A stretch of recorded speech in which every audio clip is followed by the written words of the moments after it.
Well, good morning. Guess what day it is? It must be Wednesday. Welcome to Wake Up Wednesday. This is Regina Clark. My business currently is Brainwave Balancing, and these are great times that I look forward to is talking about what I'm up to, talking about things I'm learning, things I'm reading, just sharing insights, inspiration, that type of thing. So we are today on number 3 of the top 5 regrets of the dying. So we started a couple of weeks ago. If you missed those and want to go back and catch them, the first one was I wish I'd had the courage to live a life true to myself, not the life others expected of me. Number 2 of the top 5 regrets is I wish I hadn't worked so hard. And today, number 3, I wish I'd had the courage to express my feelings.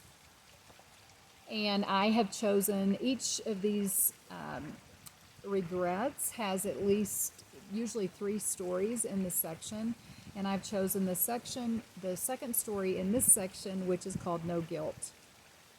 The majority of this is written by Bonnie Ware, and she's a palliative care nurse. So she's writing, the majority of my palliative clients so far had been elderly or past middle age. Most were dying of cancer-related illnesses, but not all. Jude's illness was a motor neuron disease. She was only 44. Her husband and daughter, a delightful 9-year-old with curly auburn hair and a precious smile, were loving people. So was Jude. No longer able to support her own weight, we used a hydraulic hoist to move Jude to her wheelchair and bed. Each day I saw her abilities lessen and was glad to have arrived while she was still communicating reasonably well, as it enabled me to translate the grunts that came later. Jude came from a very wealthy family and was under extreme pressure as a young adult to marry well and live the life expected of her. Her first car was a luxury model, costing more than most people's annual salary. She had not stepped foot inside a regular department store until she was in her mid-20s. Designer clothes were all she knew, and her upbringing guaranteed this. Yet she had always been very creative and down to earth. The simple life was all she wanted, she told me, but her parents insisted that she go to university.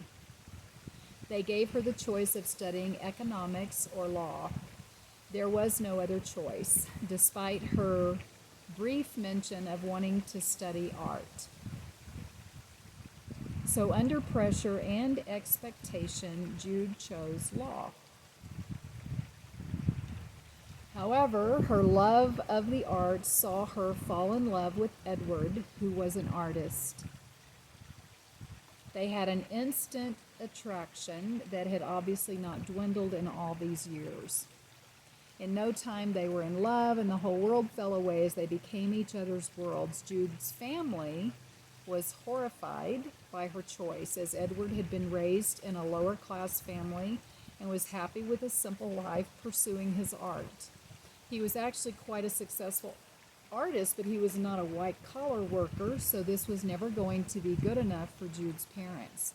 Sadly, she was forced to choose between her parents and Edward, so she chose Edward. She loved Edward with all of her heart as he did her. Jude was then completely ostracized by her family. A few years later, Jude and Edward welcomed their little girl, Layla, into the world. Every effort was made to reconcile again with her parents. She wanted them to know their granddaughter. Jude's father finally conceded and came to enjoy a relationship of love and quality with his dear granddaughter before his died, and his relationship with Jude also improved. Hours of deep, honest conversation unfolded between Edward, Jude, and I, including the acceptance of death at such a young age. It is easy for all of us to assume we will live forever, but life doesn't work that way. Through the storms of life, some young ones will always go, like flowers blossoming, not yet ripened into fruit. They will be taken away before they can realize their full potential. Others will make it through to full maturity and go out at their best.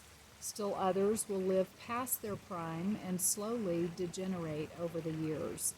While it is often referred to as dying before their time, is it really?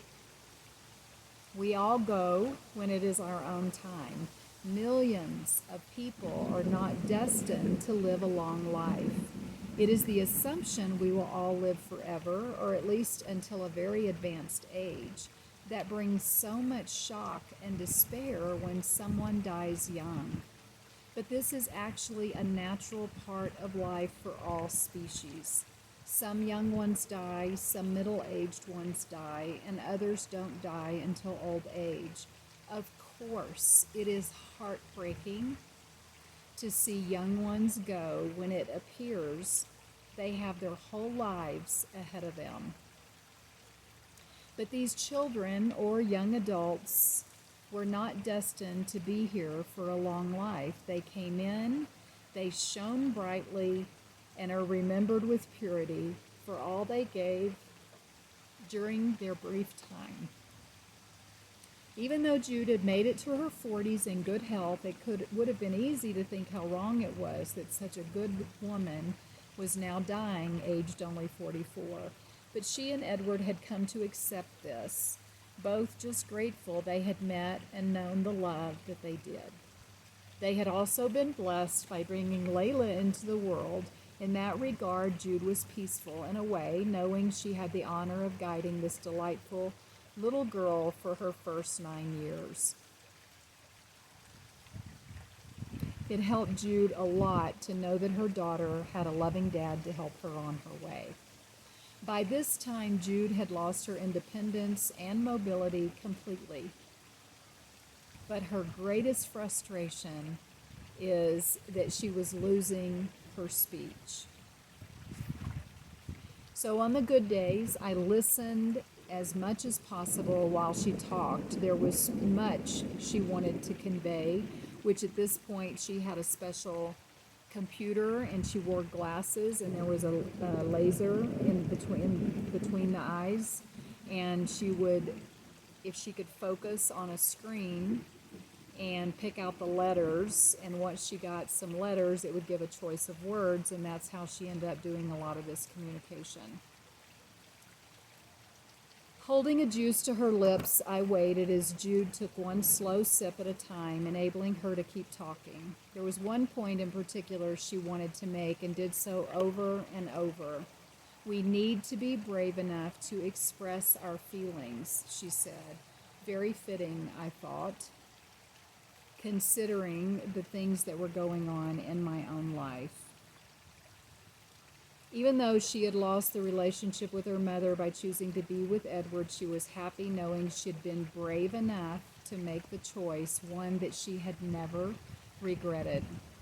She wanted to share her feelings with her mother now, acknowledging that such an opportunity might never come. Jude had written to her mother sometime before, and the letter to her mother waited in Edward's office drawer. Jude's mom knew of the illness, but she was still in a place of stubbornness, unable to forgive and visit her dying daughter. We must learn to express our feelings now, Jude emphasized, not when it's too late. None of us ever know when it will be too late. Tell people you love them. Tell them you appreciate them. If they can't accept your honesty or react in a different way to how you hoped, it doesn't matter. What matters is that you have told them. Jude said this was just as important for those who were passing as for those who would remain behind.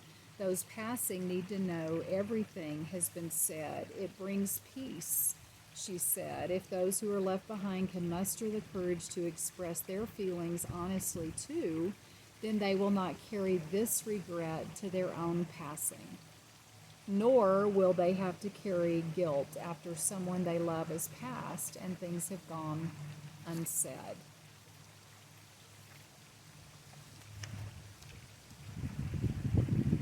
Edward had taken it on his own initiative to deliver Jude's letter to her mother before his beloved Jude died.